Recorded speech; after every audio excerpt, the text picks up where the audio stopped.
মানে যে হবে না তা না, অবশ্যই ভালো হবে। আর অবশ্যই ভালো হবে, দোয়া করি। সাকিবের জন্য আমি সবসময় দোয়া করি। আর এই নতুন বছর আমি গুড উইশেস, কংগ্রাচুলেশন। এবং যদিও আমরা জানি যে ফার্স্ট ডে ওপেনিং এ হয়তো বা তাদের রেজাল্ট ভালো হয়নি, কিন্তু ভালো হয়নি মানে যে হবে না তা না, অবশ্যই ভালো হবে, দোয়া করি। সাকিবের জন্য আমি সবসময় দোয়া করি। আর এই নতুন বছরে তো আরো বেশি করেই দোয়া করি। বিশেষ করে সাকিব খান যেন আরো ভালো কিছু করতে পারে, সেই কামনায় নতুন বছরে এবারে সাকিব খানকে ঘিরে কি বলছে অপবিশ্বাস। ভিউয়ার্স, এ বিষয়ে বিস্তারিত জানতে পুরো ভিডিওটি দেখে সঙ্গেই থাকুন। এনজয় করেছে, এবার দেখেছে, চেনেও। গ্রাম বাংলার জায়গায় গেলে কিন্তু সাকিব চিত্রনায়িকা অপবিশ্বাস। ইদানিং সময়ে অপবিশ্বাসকে বেশিরভাগই সোশ্যাল মিডিয়ায় দেখা যায়। বিভিন্ন শো এবং বিভিন্ন প্রোগ্রামে তিনি উপস্থিত হয়ে থাকেন।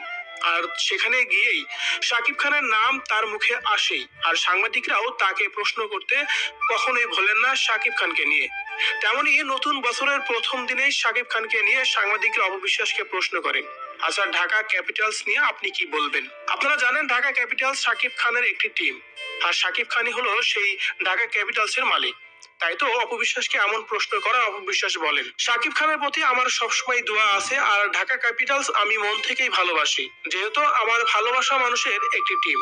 এ সময় সাংবাদিক অপবিশ্বাসকে আবারও প্রশ্ন করেন যে সাকিব খানের দল তো প্রথমেই হেরে গেছে, এই বিষয়টি আপনি কিভাবে দেখছেন? অপবিশ্বাস এমন প্রশ্নের উত্তরে বলেন, প্রথমে রেজাল্ট ভালো আসেনি তাতে তো কোনো সমস্যা নেই, আর পরবর্তীতে যে ভালো কোনো রেজাল্ট আসবে না তাও তো কোনো লেখা নেই। অবশ্যই ঢাকা ক্যাপিটালস ভালো কিছু করবে, আমি আশাবাদী। আর তাদের প্রতি আমার এই দোয়া অবশ্যই আছে। এ সময় তিনি সাকিব খানকে ঘিরে বলেন যে সাকিব খানের সাথে তিনি নতুন কোন সিনেমা করতে অনেক বেশি আগ্রহ, যার কারণে তিনি নিজেকে অনেক বেশি স্লিম বানাচ্ছেন এবং নতুন করে সাকিব খানের সাথে সিনেমা করবেন। তিনি বলেন, সাকিব খান এবং আমার সিনেমা এখনো ঘরে ঘরে চলে, সবাই আমাদের সিনেমাগুলোই দেখে।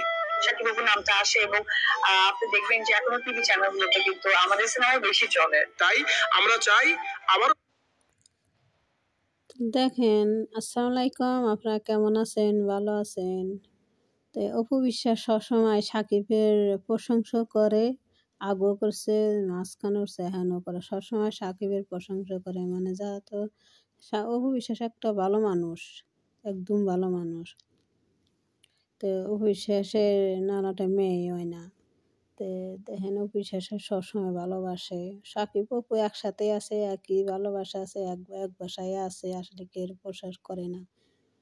তো আপনারা আমার ভিডিওটা দেখেন, লাইক কমেন্ট করেন। আমার শরীর ভালো না, তো আমি অসুস্থ, আজকে একটু সুস্থ হয়েছি, তাই আপনার ভিডিওটা একটু ছাড়লাম। আমার ভিডিওটা লাইক করেন, কমেন্ট করেন, দেখেন আপনারা।